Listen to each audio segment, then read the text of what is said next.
Well, welcome back to the Awakening Potential Show.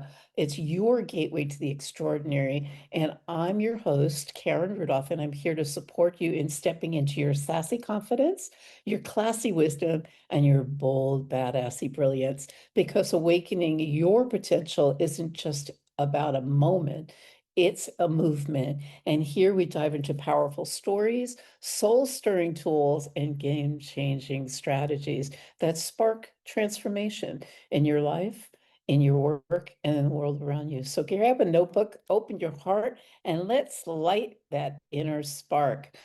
Today, I'm beyond excited to introduce someone who truly embodies the journey. Our guest, Dr. Ramah Wagner. She's a third generation chiropractor, a founder of Wagner Chiropractic, a center for healing, and she's dedicated to providing comprehensive and compassionate care for her patients, mostly with severe back pain. We'll talk more about that. She's an author. She's in an upcoming show, Badassy Bitches for me for that one. And we'll talk more about that. But welcome, welcome, welcome to the show, Rama. Thank you for being here. Thank you, Karen. And my name is like Raymond, but Rama. So Great. just think Yeah. a ray of sunshine, hopefully, for all you listeners and viewers out there. Thank you. Thank you for clarifying. So I always like to go back in time Okay. and where did you start? Like, what were you doing as a child? Does it relate to what you're doing today in any way? It does. I'm from the Midwest, and my family, I have three brothers, so it was a lot of boys in our household, a lot of food going through the fridge fast, and a lot of laundry. And I was very middle class, Midwest American lifestyle. So our family had an RV, and we would often come to Florida, where I now have my clinic and have lived for over 20 years. So we would come down and it would be so exciting. And I was out walking in St. Augustine by myself. I had my hour off or whatever from the family. And I had a literal, what the founder's son of chiropractic called them thought flashes. I wouldn't say it's as dramatic as a vision, but it definitely was. I had an instant knowing I would be a doctor of chiropractic, and I knew I would be in Florida. I saw a picture of vision. It's happened a few other times for me, and I'm not one to call myself psychic or anything. I think we all have intuitive abilities, but Yeah. for whatever reason, I was given the gift of the vision for my future at 13 years old. So, and Wow. then pursuing that's a whole nother story. Like anything else, you can have the big dream, and there's a lot of work that goes into becoming a doctor, just like a medical doctor, chiropractors. I have a 9-year education. So it was, almost a decade of my life just for my education alone. And then you get out and you start your career. So that was where that started. A lot of people say, okay, well, you have a grandfather that was a chiropractor, and your dad, was it you wanted to go in his footsteps? My dad is such a man's man. He's a farmer now. Um, I'm so opposite of him in every respect except for my work ethic that definitely no, it wasn't me trying to follow in a man's footsteps or anything like that. It was what I felt like I got a vision, and I happened to be, born into the right family for that vision, and that's my calling. So that's a little bit about that. How I became so comprehensive, Karen, is a whole nother story. And in the last, yeah, Before you get into all of that, I get your enthusiasm and your excitement because that's how I get as well. But I'm curious, often a lot of times, especially here, our listeners on the Waking Potential Show, it's all about going from ordinary to extraordinary. You had this enlightenment at 13 years old, you knew it, and I'm sure it wasn't an easy path. How do you end up traveling that and traversing that pathway? yeah. Um, in the last 2 years, I've finally, gone and shared the true story of what happened to me. I had a date rape in college that I didn't discuss or talk about. I didn't really even acknowledge it in my own self or my life for about 7 years. I was somewhere and I read a pamphlet Right. on what rape is, and then I realized that had happened to me. After that night, the way I ate, the way I drank, what I took, what I didn't take, everything changed when I went off to college and had that happen to me right at college. So I became so self-destructive. Now I have my theories because I study epigenetics and I have a scientific background, really strong scientific background. So I think I onset something that was already in my DNA, waiting to have a trauma. I really believe that that's why diseases onset as a doctor. A lot of times there are traumatic events that literally start the DNA pathway. And I believe you can shut it down through healing too. But the long and the short is I became super obese, super depressed, and in the last couple of years, I've been sharing at the TEDx stage in Cincinnati recently, and then all over the world, the story of actually getting raped, having that happen, and then the self destruction that took place, and all the years of loss, and mostly my loss of health. I had fibromyalgia, chronic fatigue, irritable bowel, autoimmune thyroid. And I always say depression from being so obese, so much pain physically, and just having such a darkened mental state. So, as one day I woke up on the couch and I had been on that couch for 3 days straight, and I was crying, and I thought, I can't live like this anymore. I just can't live like this. And so I said to myself, whatever it takes, whatever I have to do, I'm going to heal. I can't live like this anymore. And then that desire and the seeking became a world study. I went all over the world, went to a lot of different places, studied with a lot of different cultures, and then I pursued also the greatest minds of our generation in healthcare. And whether I took seminars with them or got certified with them or went to retreats with them, or if I couldn't get in contact with them, read their books, that I just started studying and immersing myself in what is it going to take to heal mentally, physically, and spiritually. Right. And so that's kind of my journey. I wouldn't want it for anybody else. And I know that there's a lot of women, the more I like with the Badass Bitches group, a lot of these high powered women have the same story, but worse than mine, of a lot of trauma. So I never really wanted to talk about trauma. It's not like an exciting thing. I remember recently I was speaking at MIT, and I led in with the beginning of my talk, which is thank God I got raped. And I know it sounds like, what? But the whole speech is about how, although that situation happened and it was a form of evil to me and for me, that God had worked it for my good. And that now, if I took away that event, Karen, it would change who I am right now. It would change every opportunity that I've really had. And Absolutely. so I'm Ab- grateful now because I'm completed in it. But I don't think a Yeah. lot of women are. I think it's something that they've either subdued, or it's still subconscious, or a lot of disease is coming from trauma. Now, Mhm. did I ever want that to be my topic of conversation? No, but it's the truth. Yeah. And it's real, and it's badassery, as you would say. It is. It takes a lot. And It it's weird does. too, watching certain men in the audience. I watched a young guy squirm the whole entire talk when I spoke at NASDAQ.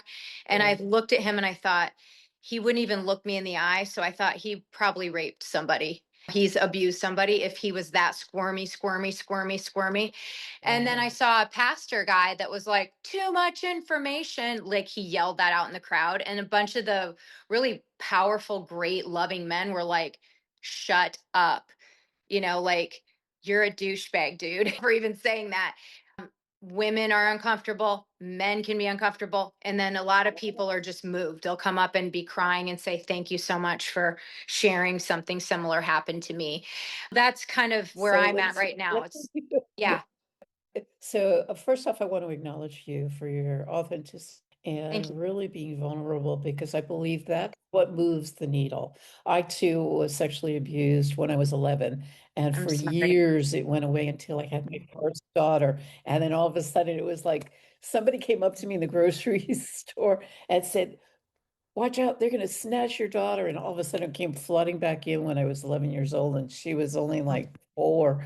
Boy, was that traumatic. And I really got from a healthcare provider perspective as well, promoting it and getting it out and speaking about it is probably Yeah. one of the best things we could do. And then taking it to the next level and supporting others, like being on a platform like this or being Yes. on Badassy Bitches brand's Hmm. platform as well. It's getting it out and creating awareness because it's the awareness that's going to awaken the potential in others.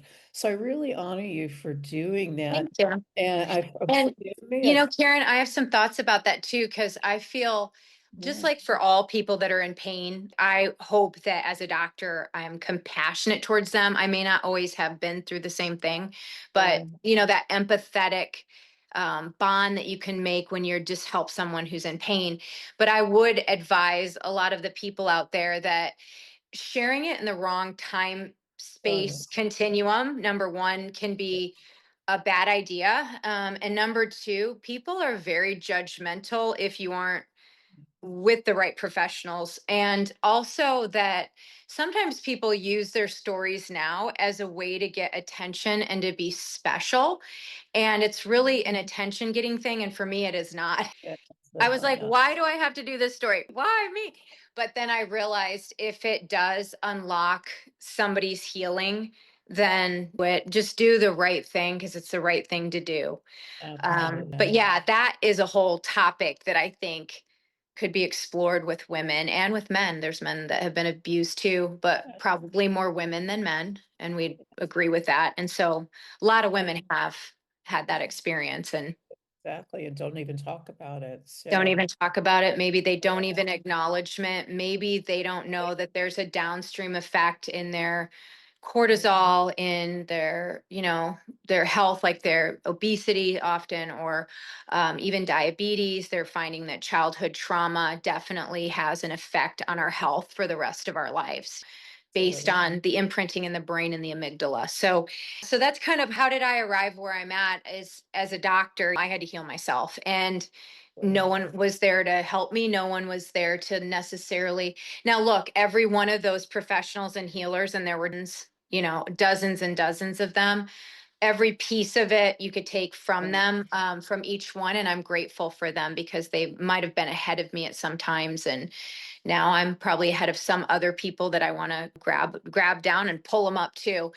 But yeah, the journey was actually just a healer's journey and it was a wounded healer's journey. So you know, what can I say? That's kind of the Yeah. story of how I arrived in where I'm at. Um, And it took you to a TED Talk. I love TEDs. and that was so particular because TED doesn't want too much elements of, they definitely don't want to hear trauma. They don't want to hear rape. They don't want to hear a lot of words that would be triggers to not being accepted. So I had to dance around that a little bit because it's really technology, engineering, and design, and they have a platform that is their way. And we've discussed in the Badass Bitches group, there is a, I think, a senator or congresswoman who said it should be that we can have a platform where we can speak more freely Yes. about these things without it being like just a sensational news story. You know what I'm saying? Where we as women can have panels of discussion about how do you deal with this stuff and how do you find health again when your life has fallen apart and what do you do when you onset a disease that you don't understand where it came from and that you can have power and you can remain in some way you can turn it around or manage and control and contain it within your Yeah, own self. So absolutely. Absolutely. it's So quite a lot. after it is a lot, and it was your trajectory into what you're doing today, right? And, and how'd you involve with Badass Bitches? I just love Well, the whole I context of love it. Harrison Klein. I know you know him, right? For a long time. Do you know Harrison? Absolutely. He's I one do. of the greatest men I've come across in my lifetime. He's, I think he's told me for sure that he's had Asperger's and autism, and I know his past where he wasn't even able to touch people or even communicate. Right. And yet now he had his white light experience, and he's so enlightened, and he's so smart, and he's so smart, and he's just such a fun person and so kind. Yeah, So I've been friends with him. I went to a John D. Martini seminar and sat by him, had a glass of wine one night, didn't know he was at the same conference to write a book with John D. Martini. And we just became friends instantly. And I love his partner, pretty much his wife, Marbeth.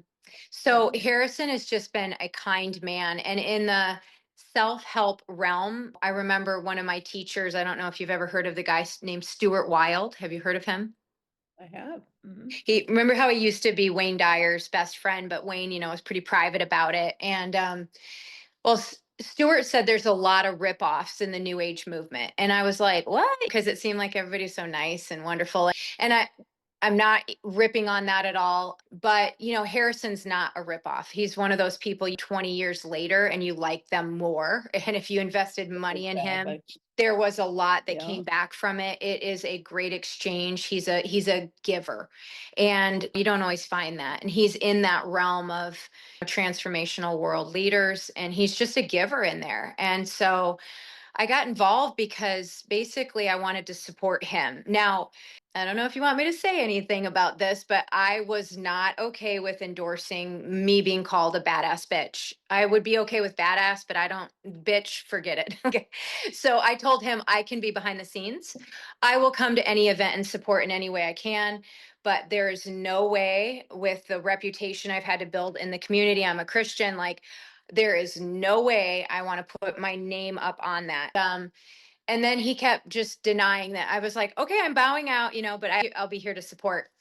And then recently we went on television as a group of us, and I realized when one of the main key founders in the Badass Bitches group, we started discussing trauma because of some of my speeches, and then they started unloading, and I realized there's so much out there where there needs to be healing, that if I bow out, basically, I'm stepping down to the opportunity I have to maybe guide them through that or help them navigate, because I've watched one of them just share and then she went into trauma herself. And then afterwards, it was like I almost felt like I needed to help her emotionally clear, because she wasn't like whole and complete yet about sharing that journey. It was just the beginning. And she said she'd never shared it before and she was trafficked. So, again, did I want this movement for me to be all about trafficking and abuse and dealing with people's emotional frickin' worst pain ever of being sexually traumatized? No. But maybe that's what is emerging. Another thing that's emerging, that he would say it's okay not to talk about how uncomfortable I am with the word bitch. I spent my whole career as a doctor trying to not be called a bitch by my female employees, and they're mostly female, or by any patients for sure. I would never want them to think I'm a bitch. The last thing I ever want to be called is a bitch. I, I don't, how do you feel about it, Karen? That word, if you were called a bitch, well, what's your thoughts? because for me, part of my whole thing is word creates reality. Hmm. So if I choose to believe bitch is a negative connotation, then yeah, I'm going to be like, no way. But Right. knowing Harrison also, I Uh-huh. love the context of badass bitches. I would be very honored to be a badass bitch because it elevates me and it would make me feel that I've awakened my potential. Okay. And the part of it is like, okay, it's not that I want to be in that space of don't mess with me. I'm that kind of bitch because that's not me at all. Right. But it's an empowerment sort of bitch. Mhm. So it's all in the Mhm. context and the meaning behind what we give it. And like you, And I'm yeah, very spiritual. So okay. I'm not attaching it to anything like that. Very Um, cool. And and that's what he wants us to do. He wants us, and you too, to be part of the movement of changing. It's elevating out of, he told me this morning, because I said, I'm going to share with Karen a little bit about how I feel about that. And he said, do it. Do it. yeah, Talk about it. Talk about it, because women want to know about it. He said it's like a tell, like a ding. If you're being called a bitch, and those of you listening out there, if you're like me, where I'm a 49-year-old female Gen Xer, um, it's just my generation. There's a lot of negative connotations with it. He said, think of it like it means that they are saying you're stepping out of the ordinary and you're stepping into the extraordinary, and you are elevating into levels of power and authority and Exactly. authenticity and leadership. And so it's a tell that they're Exactly. recognizing you to be different and, leadership, really. So in that way, I say, all right. And then he's renamed it, like beautiful, interesting, all these great words, charismatic. I forget the other one, maybe Yeah, hilarious. exactly. Whatever. So yeah. And, I was talking to him about it too this morning. And Karen, I don't know if you're interested in even having that conversation, but most of the time, if I've been called a bitch, it's by women, like not men. Occasionally, a man might be like, oh, you're a real bitch, or she's just being a Yeah. bitch, or you're bitching at me. But most of the time, it's women Yeah. saying something about another woman. And is Yeah. it because they're I don't know. That's what's interesting about it all. And I think if I wanted anything to happen in this movement of feminine empowerment, it would be with women amongst women. Exactly. I don't know about you, but I read the book and it was like, it was very uplifting because I'm thinking about all these women in history that were badass bitches. And I'm They like, were. wow, Joan of Arc was what, Yes. 17 years old or something? I didn't know that. She was So, in the 1400s. Think of that. And she was yeah, I actually like know. 13 when she had the vision. She was Exactly. 13 or 14 years old. So But that's what I'm it's saying. crazy. So does that make her a bad person? No, to me, in that context, bitch raises these women Mhm, up. And mhm. after reading that, it's like, I want to be raised up. You want to be raised up. We've had some Yeah. incredible experiences who create who we are today, our identity and how we show up in the world. I Yeah. would look at that as being an honor. And again, to me, Yeah. it's the meaning we put behind the words. It's just a word. And a So lot of the women that we're hoping to, not hoping to, that we will be reaching and attracting into our sphere and our tribe, they are already empowered women that have done great things, that have a huge amount of authority, leadership. They have already built businesses, raised families, done things, impacted the world, have not for profits. There is a lot that they are already in that arena of. And one of the things we would all agree in the group, and, you're included, you're one of us now. Okay. If you haven't already been invited, you're invited personally by me, the doctor bitch. Okay. But anyway, and my daughter's known the as the littlest beautiful bitch. Dr. Bitch. Thank you. Thank you very much. You're so sweet, and you're beautiful too, inside and out. Thank you. When you Um, spot it, you got it. so we're all talking about how we elevate into really the kind of lives we do want to live. Because really, to me, if I redefined it for myself, what a badass bitch is, I would want it to have a lot of forgiveness. I'd want my energy to be very much compassionate, Absolutely. very inclusive, Yeah. and very much supportive to other, nurturing. Women are really the feminine energy, I'll say, is Yeah. like my daughter is 14 now, and she started being in the group when she was 13. And at first she was not okay with being called the littlest bitch, but then she realized, okay, if it will help a generation and maybe I can have an influence, she was hoping, in her generation and show them. And so she always talks about how feminine energy is so much more powerful in its own way than masculine energy. Yeah. But it's like we're just, honestly, I think, Karen, and like I said, I've been empowered as a woman, and I've been an independent woman for almost all my life. My dad raised me that way because his mother was just that kind of woman. She was married, but man, she'd buy farms and do, so he was raised by a really strong woman. So my dad encouraged Yeah. me to like get what I needed on my own, or take care of myself, or be able to make it out in the business world. And you know what I'm saying? And adapt and flex, and not necessarily need a man, but want a man and have a man. Don't compete with a man. And Yeah. being raised by such masculine energy, and I mean really masculine energy, I don't have any problem with it. But I did see that in my career, as women, as doctors, we would wear suits. Like my first 10 years of practice, I wore suits, Right. pantsuits, right? Like Yeah. men. And I only knew there were a few women in my field, but most of them were masculine females. And so we were acting like men. That's how we thought you ran.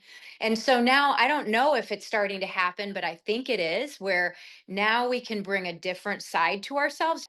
I think at work, we still need to be kind of masculine energy, meaning providing, pushing out, bringing something to it rather than being the feminine where we're just taking and receiving. And Yeah. but at the same time, it could be redefined, that feminine energy, what it really is defined as, because it's always been defined so fragile and Yeah. emotional and weak, and it's not. And you and I know it's not. It's so powerful. So, And I think actually also, just as a side note, I think it's also creating the harmony within mhm, both because we have both. And I raised we a do.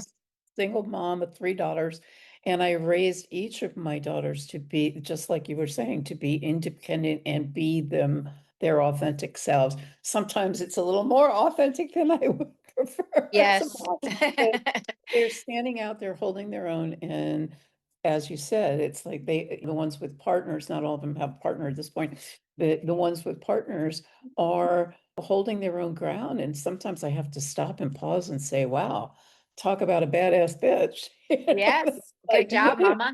so it's like, I'll own that one, I'll own that one. But yeah, and being in the healing realm, it's really made a difference for me to really find the harmony in both and Yes, I show up as agree. both. Yeah. Yes, because we do have. A lot of times I'll go to work and I'm just, out there working so hard and it's very masculine, but there is a very feminine swing in my private time. And I'm sure Karen, know that exact thing where it's a whole different, there's whatever goes up must come down, whatever. It's an ebb and a flow. Ebb and And flow. people don't always realize that. And I tell them, they're like, are you always this on, this fast, are you kidding? I go silent for days if I could. Sometimes I hide from people and like I'm unscheduled on my own free time, and things are just totally different, totally different. I might move knickknacks around. So as women, we need to have the both sides and the ability to swing both ways, I think. And oh gosh, when I was discussing with the wonderful gentleman, Harrison Klein, that we were talking about, that we've been friends with for so long, and he's the founder of this movement, and it should include men like him and other great men that are going to join. I was talking about with him about the pain points of some of the women probably listening, Karen, that there's probably a lot of women out there that have so much pressure on themselves because they are, like you're saying, they're mothers, they're career women, they're running stuff, they're managing people. They want to keep their beauty and their health and their fitness. They want to take care of aging parents. There is just so much we take on now, and we put so much pressure on ourselves to think that we always have to be in some way on. And then social media, even in our generations, is feeding that, like where The it's pressure. so much pressure Yeah. and it feels so hard. You can feel so lonely sometimes thinking that you're the only one going through it, but you're not alone. If you're out there listening and watching, you're not alone. And it's a juggling act that is an ongoing, it's a fight. And really, a lot of it goes back to taking time for our feminine selves, Absolutely. having me time, or, that filling up time when you can kind of be your essential real self instead Yeah. of all the roles that we often pick up and have to carry. And we do it brilliantly. Badass We bitches do it brilliantly, do. every one of them. Sure. And just as a side inquiry, being a part of that community, I know Harrison and Marbeth are creating an ecosystem with Yep. lots of branches, lots of missions. How do Yes. you see yourself in the future as part of that?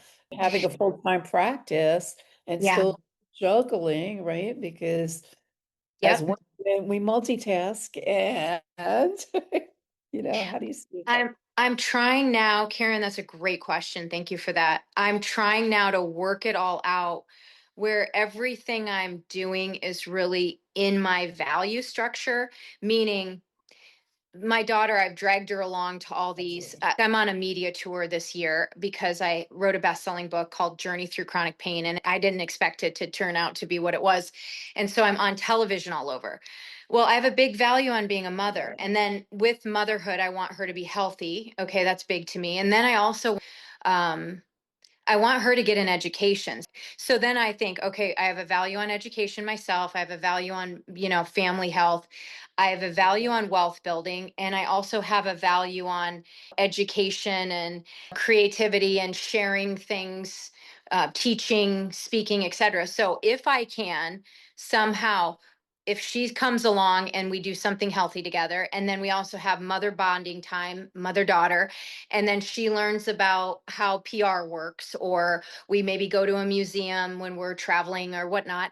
And then in some way, I make some new friends and sort of help somebody that I can when I'm there. If I can get all of my values fulfilled with whatever, whenever I'm doing it. I think my mother passed away a couple of years ago with lung cancer. She never smoked a day in her life, but the long and the short is she was the ultimate submissive feminine. She was very strong, but she didn't seem it. Okay.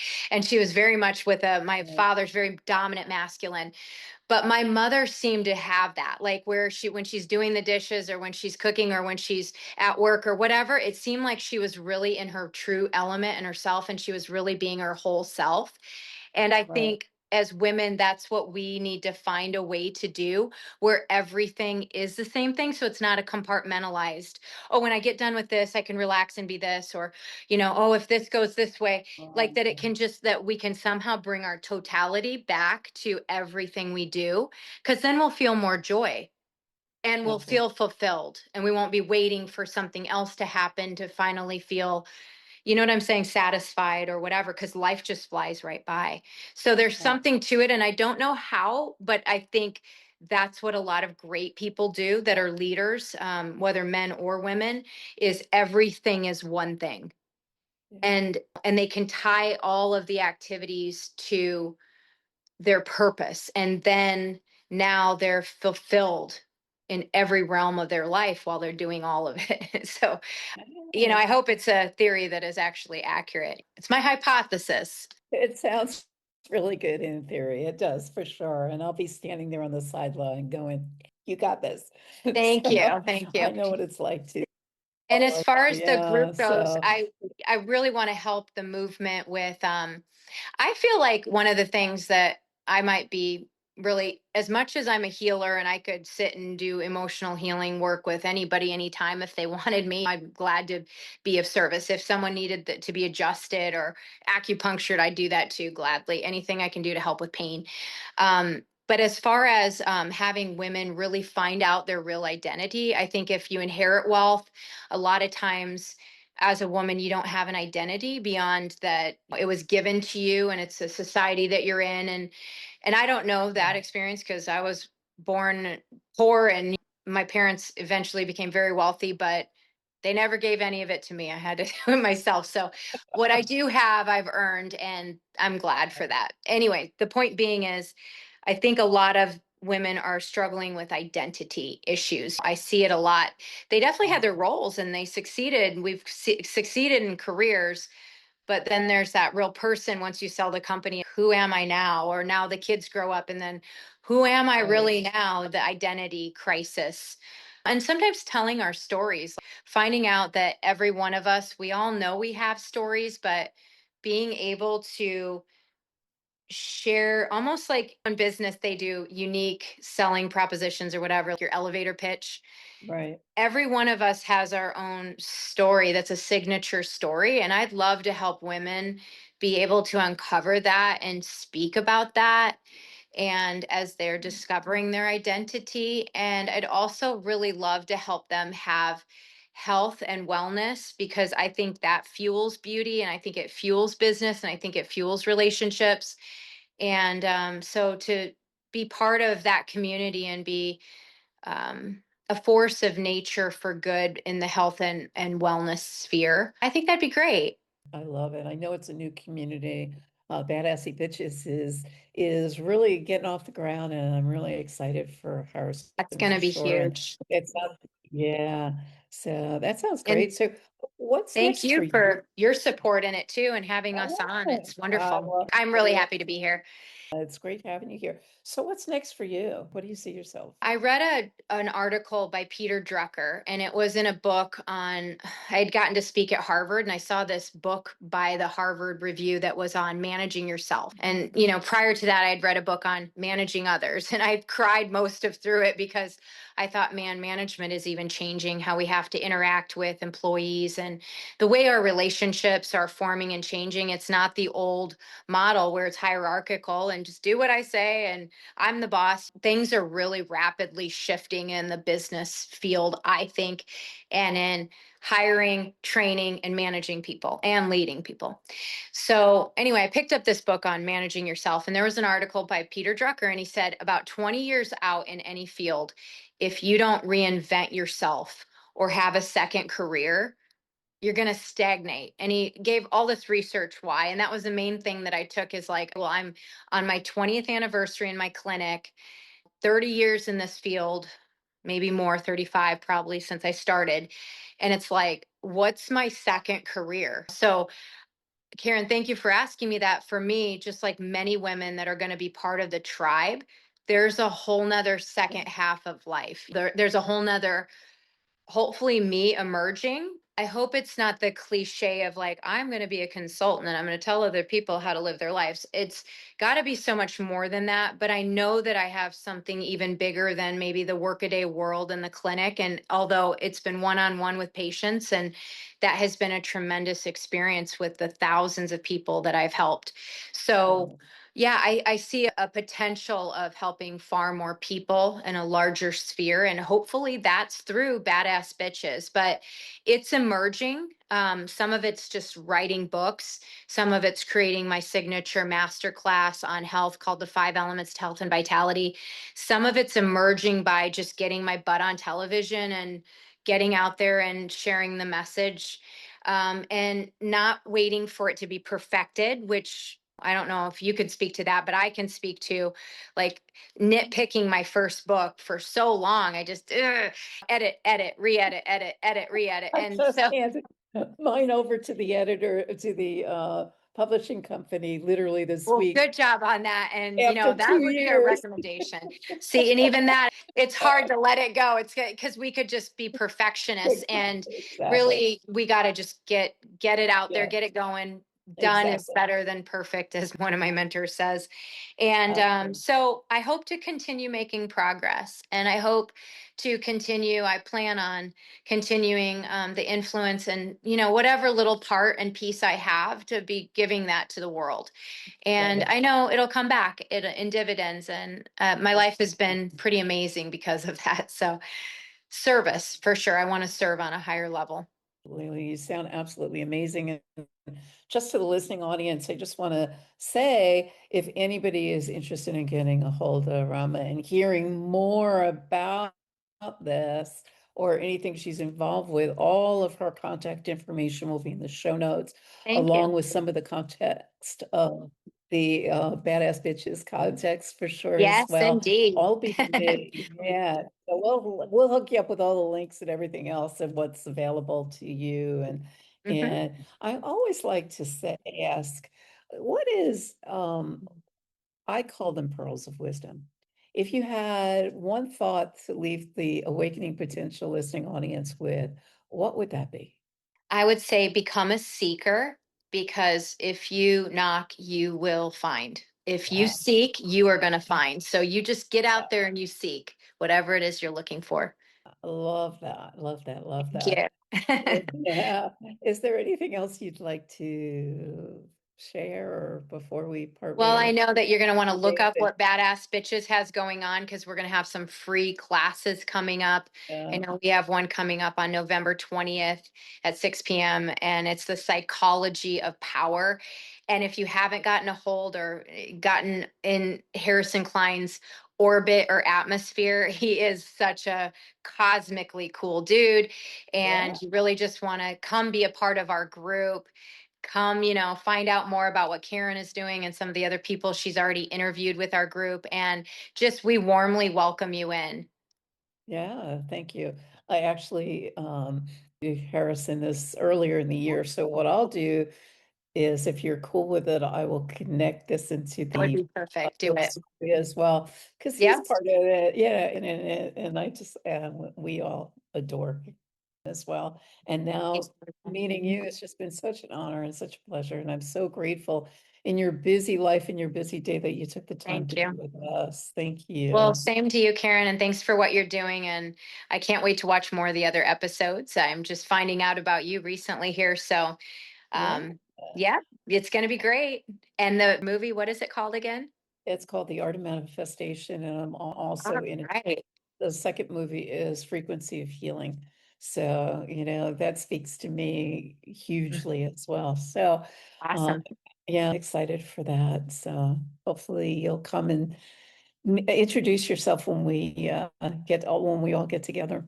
Sounds like a great plan. Well, thanks you guys for watching us and spending time with us today. Well, thank you so much, and thank you for sharing with us.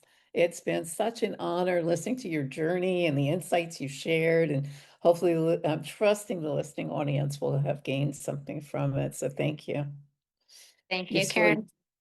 yeah, it's definitely a beautiful reminder that transformation begins the moment we become aware, and it Mhm. continues with Yeah. our brave, badassy steps that we choose to Yeah. take. Courage. That's so true, though. It's the courage to just keep moving through it. Absolutely, absolutely. And to our listeners, remember the bridge from ordinary to extraordinary is built with small steps of change and big leaps of faith. So you're more powerful than you know. Keep showing up, keep rising up, and keep awakening your potential. If today's episode sparks something inside of you, let's explore it together. And all of the contact information will be in the show notes. So feel free to reach out. I'm sure you'll be happy to see anybody who reaches out to you as well, and the same Mhm. for me as well.